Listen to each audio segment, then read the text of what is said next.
179 mennesker har ansvaret for Danmark.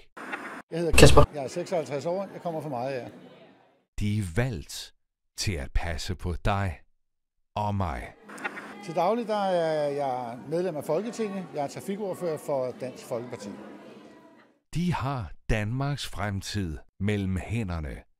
Men én ting er vigtigere. For mig ville det være rigtig, rigtig stort at vinde X-Factor. Den anerkendelse ville være prikken over i på min karriere. Han er vant til at høste stemmer i tusindvis. I dag skal han bare bruge 2. Nu giver vi en gas. Klar? Ja, fanden er jeg klar. 3, 2, 1. Værsgo, gå til.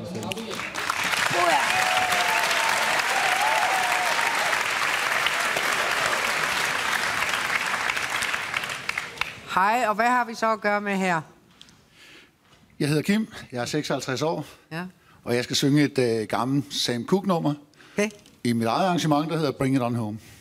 Du ser sindssygt bekendt ud. Har du været i tv før, eller du? Ja, det kan være, at de har taget mig på hovedgaden. Eller Okay, så det er ufrivilligt tv. Hvad laver du, når du ikke står her og synger? Hvad er dit job? Har vi mødt dig? Så er jeg medlem af Folketinget. Så det er nok det, du har set mig. Okay.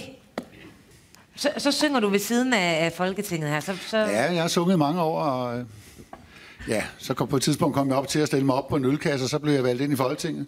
Men det udelukker ikke, at jeg stadigvæk har en stor interesse for musikken. Absolut ikke. Klart. Hvad er vigtigst for ham, musikken eller politikken? Det ved jeg faktisk ikke. Egentlig.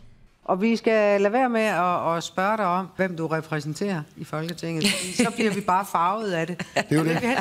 Vi vil gerne tage det på stemmen, ikke? Det vil jeg være meget glad for. Ja, giv den gas.